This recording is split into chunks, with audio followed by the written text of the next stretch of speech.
जय महाकाल। मैं आचार्य पंडित अमित द्विवेदी अपने YouTube चैनल आद्यकारी शक्ति साधना केंद्र में आपका स्वागत करता हूं। आज जैसा कि मैंने आपसे नए वर्ष पे कहा था कि अघोराचार्य कीनाराम बाबा की साधना के विषय में मैं आपको बताऊंगा, तो आज मैं आपको अघोराचार्य बाबा कीनाराम की साधना ही बता रहा हूं। अघोराचार्य बाबा कीनाराम औघड़ कालू राम के शिष्य थे। बाद में इनकी दिव्यता, इनकी शक्तियों से चमत्कृत होकर के उनका प्रभाव देखते हुए कालू राम औघड़ बाबा कालू राम ने इनकी शिष्यता स्वीकार कर ली। अघोर मार्ग में ये कालू राम से भी आगे थे। इनके पास असीम सिद्धियां, असीम शक्ति थी और कि जो न दे सके राम वो दे कीनाराम, इस तरीके की कुछ चीज़ें इन्होंने चमत्कारिक कृत्य किए हैं और अपनी शक्तियों से, अपनी सिद्धियों से सबको चमत्कृत कर दिया था। अघोराचार्य बाबा कीनाराम अघोर पंथ के थे और इनका 10वां रूप भगवान राम को बताया जाता है। भगवान राम ये औघड़ बाबा कीनाराम के 10वें इनका जन्म, या इनके शिष्य कह लें कि इनकी 10वीं गद्दी को इन्होंने संभाला है। अघोराचार्य बाबा कीनाराम ने अघोर तंत्र का मार्ग गृहस्थ लोगों के लिए सुगम किया है। जैसे आप लोग सामान्यतः सोचते होंगे, आप गूगल पे अगर सर्च भी करते हैं तो आप ये लिखते हैं अघोर काली मंत्र, अघोर वशीकरण मंत्र, अघोर मारण मंत्र इत्यादि करके। वस्तुतः अघोर शब्द लगाने से आपका तात्पर्य उस शक्ति से हो जाता है कि अकाठ्य। आप मानते हैं कि अघोर काली मंत्र होगा तो सबसे खतरनाक होगा, अघोर वशीकरण मंत्र होगा तो सबसे खतरनाक होगा। ये सच है कि अघोर मार्ग के मंत्र अत्यंत कठिन हैं, अत्यंत शक्तिशाली हैं और उनकी सिद्धियां विशिष्ट हैं। लेकिन ये अघोर मंत्र जपने से ही सब कुछ नहीं होगा, अघोर क्रियाएं महत्वपूर्ण होती हैं। वास्तविक शक्ति अघोर मंत्र में नहीं, अघोर क्रियाओं में होती है। जो अघोरियों की क्रियाएं हैं वस्तुतः वो उन्हें असली शक्ति देती हैं। अघोराचार्य बाबा कीनाराम ने गृहस्थ लोगों के लिए अघोर पंथ का मार्ग सुगम किया है। इन्होंने ये बताया है, इन्होंने अपने दिए हुए प्रवचनों में, अपनी ज्ञान गंगा में कहीं साधनाओं के विषय में कुछ भी नहीं विशिष्ट कहा है। इन्होंने अपने यहाँ आत्माराम की वंदना और परम तत्व की प्राप्ति के लिए, आत्माराम के चिंतन के लिए लोगों को प्रेरित किया है। यहाँ अघोराचार्य बाबा कीनाराम की साधना का उद्देश्य सिर्फ ये नहीं है कि आप तंत्र की किसी वशीकरण की क्रियाओं में या किसी सिद्धि को प्राप्त करने के लिए भूत प्रेत इत्यादि शमशान क्रियाओं में सिद्धहस्त बनने के लिए आप इस साधना को करें। वस्तुतः अघोराचार्य बाबा कीनाराम की साधना उस स्थिति में करनी चाहिए जब साधक शिवत्व को प्राप्त करना चाहे, अपने भीतर देवत्व को स्थापित करना चाहें। शिवत्व का अर्थ जहाँ पे आप समत्व को प्राप्ति कर ले, जहाँ आपके लिए सुख दुख, मान सम्मान, मान अपमान, लाभ हानि, जय पराजय इत्यादि विषय आपके लिए महत्वहीन हो जाए, इन विषयों पर आपका चिंतन ही न जाए, जहां आप सुख दुख को समान समझ सके, जहां आप अपने पराये का भेद भुला सके, जीव और ब्रह्म के बीच का भेद मिट जाए। ये अघोराचार्य कीनाराम बाबा का मुख्य सिद्धांत था। इनकी हस्तलिखित रचना विवेक सार अगर आप पढ़ें, उसे समझें, तो आपको इसमें इनका तात्विक सार आपको समझ में आएगा। साधना रविवार या मंगलवार के दिन से शुरू की जाती है। वस्तुतः ये साधना करने की आवश्यकता क्यों? अघोराचार्य बाबा कीनाराम की साधना साधक को पूर्ण सिद्धि देने में सहायक है। इनकी साधना करने से साधक की सारी प्रकार की बाधाएं दूर होती हैं।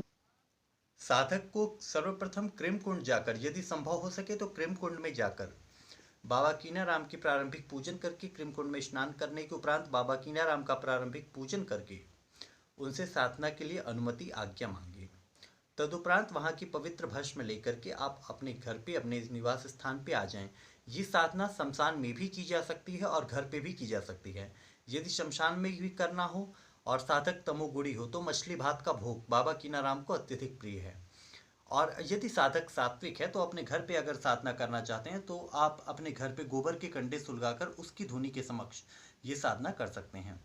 इस साधना में तमोगुणी मछली भात के स्थान पे सात्विक साधक खोवे की मछली का प्रयोग करें। फल, मिठाई इत्यादि से आप पूजन कर सकते हैं। चाहिए कि वह इस साधना को रविवार अथवा मंगलवार से प्रारंभ करके उत्तर मुखी होकर के सफेद रंग के आसन पर बैठें, सफेद रंग के वस्त्र को धारण करें।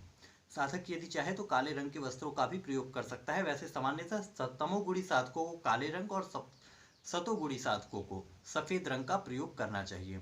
अपने समक्ष घी का अथवा सरसों के तेल का दीपक प्रज्वलित करें। गूगल की धुनी निरंतर चालू रखें और रुद्राक्ष की माला से साधक बैठ करके मंत्र का जाप करें।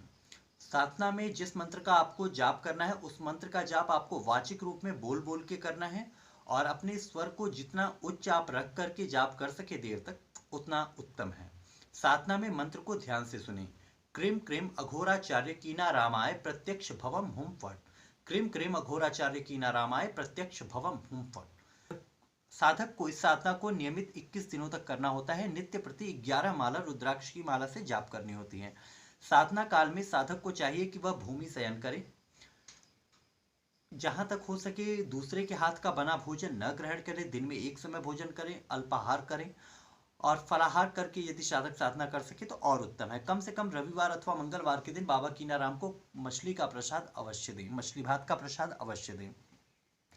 इस साधना में साधक को नित्य प्रति घी में मिलाकर बाबा कीनाराम की क्रीम कुंड की भस्म अपने मस्तक पर लगानी, त्रिपुंड आकृति में लगानी चाहिए। इससे स्वप्नादेश होने में, स्वप्न में दर्शन होने की संभावना कई गुना अधिक प्रबल हो जाती है। साधना के तीसरे या चौथे दिन से साधक को अनुभूतियां होनी चालू हो जाएंगी। साधक को विभिन्न प्रकार की आकृतियां दिखाई देना, साधु संत इत्यादि दिखाई देना, इसके अलावा कई औघड़ दिखाई देने शुरू हो जाते हैं। यदि साधक संभव हो सके तो वह क्रीम कुंड के पास रहकर इसकी साधना करे तो अधिक उत्तम है, किंतु यदि ऐसा संभव न हो तो आप इसे अपने घर पे और या शमशान भूमि में भी कर सकते हैं। एक बात मैं आपको बताना चाहूंगा, क्रीम कुंड एकमात्र ऐसा धूना है क्रीम कुंड में जो जलती हुई चिता की लकड़ियों से जलाया जाता है। अन्यथा हर धूने में साबुत लकड़ियां लगती हैं, लेकिन क्रीम कुंड का धूना चिता की जलती हुई लकड़ियों से जलता है। इसलिए ये साधना यदि आप शमशान भूमि में करें तो इसका प्रभाव अति शीघ्र आपको देखने को मिलेगा।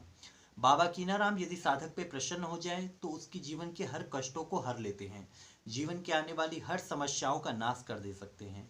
अकाल मृत्यु, रोग इत्यादि से यदि पीड़ित हो तो उसके रोगों का निवारण करते हैं। तंत्र की कैसी भी क्रिया हो, उन सभी क्रियाओं का जिन लोगों ने यदि किसी ने आपके ऊपर तांत्रिक व्यभिचार प्रयोग कर्म किए हैं तो उन शक्तियों का ह्रास होगा बाबा कीनाराम की इस साधना से। बाबा कीनाराम की कृपा आ जाने मात्र से साधक के अंदर कई दिव्य शक्तियां, कई दिव्य अनुभूतियां, अलौकिक शक्तियां जागृत होने लगती हैं, जिनके प्रभाव से साधक का वैचारिक मानसिक स्तर बदलने लगता है।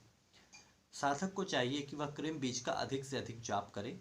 साधना के बाद भी आप क्रीम बीज का यथासंभव जाप करते रहें।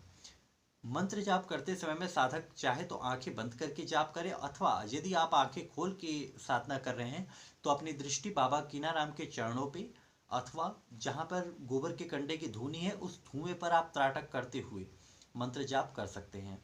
ऐसी स्थिति में धुएं के अंदर कई बार आकृतियां बनने की संभावना होती है। धुएं में कई बार कुछ ऐसे सिद्ध पुरुषों की आकृतियां हमें दिखाई देने लगती है जो स्पष्ट होती चली जाती है और उनके माध्यम से हमें कुछ संकेत प्राप्त होने की संभावना बनी रहती है। साधना काल में साधक को दाढ़ी, बाल इत्यादि नहीं कटवाने चाहिए। तेल, साबुन इत्यादि का प्रयोग नहीं करना चाहिए। जहां तक हो सके सादा जीवन जीते हुए साधना को करें।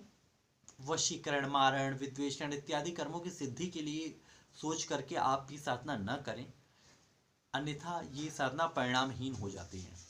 वास्तव में यदि आप कीनाराम की बाबा की शक्तियों को प्राप्त करना चाहते हैं, उनसे जुड़ना चाहते हैं, तो आपको उनका चिंतन मनन आत्माराम की वंदना जैसा ही करना पड़ेगा।